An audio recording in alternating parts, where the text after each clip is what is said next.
Some times are like other times, and some times are like no time at all.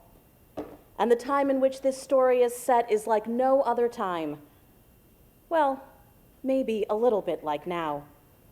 And it takes place in the village where the river runs swiftly south from the Lake Beautiful to the sea, across from the tree that grows the magnificent golden fruit, which is a very long name for a very small village. But in this village, people like to use names that accurately describe things.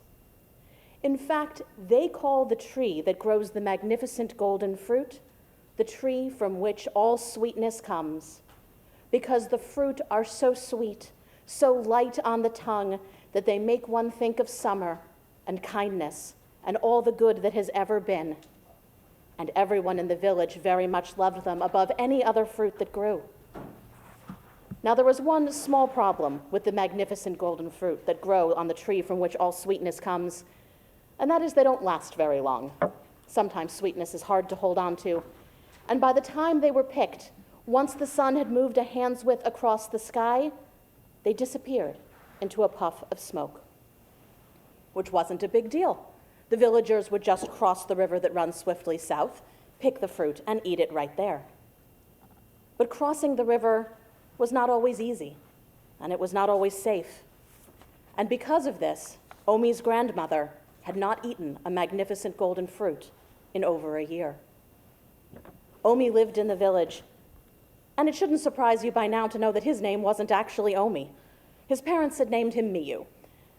But every time Miyu made a mistake, every time he strayed from the path that was set before him, every time he failed, and since he was young and learning, he made mistakes often, he would go through the village sighing, "Oh me, I'm such a failure," until all the village just called him Omi, except his grandmother, who never did.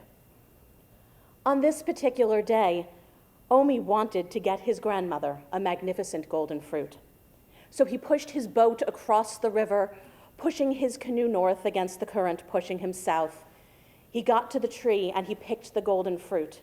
He ran back to his boat and pushed his heavy boat north as the current pushed him south. But before he got even halfway across the river, the fruit had disappeared into a puff of smoke. "Oh me," said Omi, "oh me, I'm a failure." And he went to his grandmother's house saying, "Oh me, oh me. I wanted, grandmother," he told his grandmother, "to get you a fruit, but I couldn't do it. I'm a failure." "Oh, Miyu," said his grandmother, "I think I know what you need." And Miyu's grandmother took some straw and twisted it into a little doll. And she said, "This kind of doll is called a little wisdom.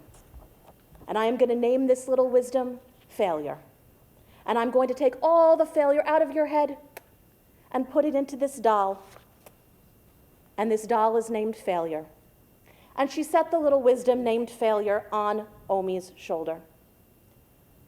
Omi walked out into the village not feeling much better about himself. "Oh me," he said, "oh me, I am such a failure." "Hey," said the doll, "hey, I think you're confused. I'm Failure. You're a person. We're very different, so we cannot possibly be the same thing." "Why did you say that?" said Omi. "Because it's true," said the little wisdom named Failure. "You have really got to lighten up. And speaking of lightening up, have you considered that this trip would be much easier with a lighter boat?" "That's a really good idea," said Omi. "Of course it is," said Failure. "I'm a little wisdom. Good ideas are our stock in trade." And so Omi gathered some seashells, and he traded them at the boatmakers for a lighter canoe.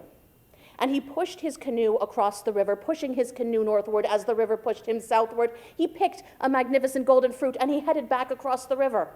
And this time he made it as far as the other bank. But when he jumped out of the canoe, the magnificent golden fruit disappeared in a puff of smoke. "Oh me," said Omi, "oh me, I am a failure." "No," said the little wisdom on his shoulder, "I'm Failure. You're a person. We're both very different, so we cannot be the same thing." "Why do you keep saying that?" said Omi. "Well," said the little wisdom named Failure, "I'm a little wisdom. It's the sort of thing little wisdoms say. Can't fight the tide. And speaking of fighting the tide, have you considered that it would be faster if you parked the boat farther north and ran to it and worked with the current instead of against it?" "That's a really good idea," said Omi. "Of course it is," said the little wisdom named Failure. "I'm a little wisdom. Good ideas are what we do." And so Omi pushed his boat northward against the tide and parked it farther north.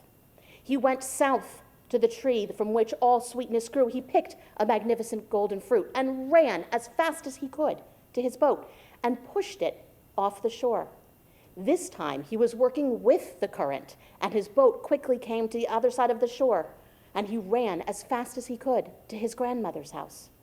But by the time he was halfway there, the magnificent golden fruit disappeared in a puff of smoke. "Oh, me," said Omi. "Oh, me. No," said the little wisdom named Failure. "We've been over this. I am Failure. You're a person.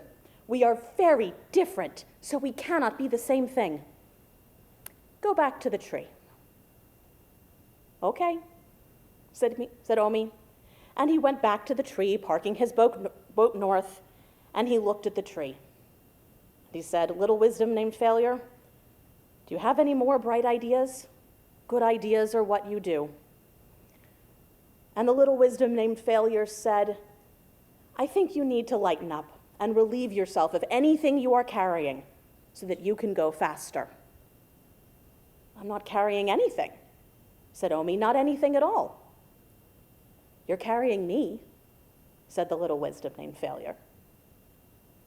"Well," said Omi, "but you're only a very little doll, a tiny wisdom."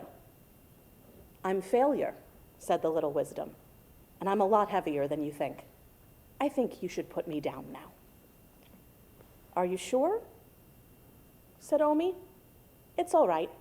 Put me right down here at the roots." And so Omi took the little wisdom off his shoulder and nestled him down at the roots of the tree from which all sweetness comes. "Will you be okay?" said Omi. "I'll be just fine," said Failure.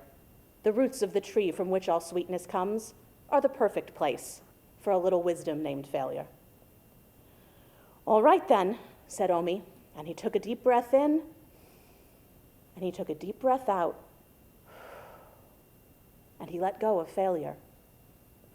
And he picked a magnificent golden fruit from the tree. And he ran as fast as he could from the boat. And he pushed his boat off the shore, and by the time he reached the other bank, working with the current from the river that runs swiftly south from Lake Beautiful to the sea, the sun had only moved 1 finger's worth across the sky. And he ran as fast as he could to his grandmother's house, and arrived there, and the sun had only moved 2 fingers across the sky. "Grandmother, grandmother," said Omi, "I've brought you the sweetest thing in the whole world." And Miu's grandmother kissed his cheek. "Yes, you have," she said to him, "and also a magnificent golden fruit. Thank you very much." And she kissed his other cheek and took a bite of the sweetest thing in the world. And Miu walked out of her house and into the village, a village in which no one called him Omi ever again, because he'd learned from his little wisdom named Failure, in a time very similar to this time, in a world not far from now.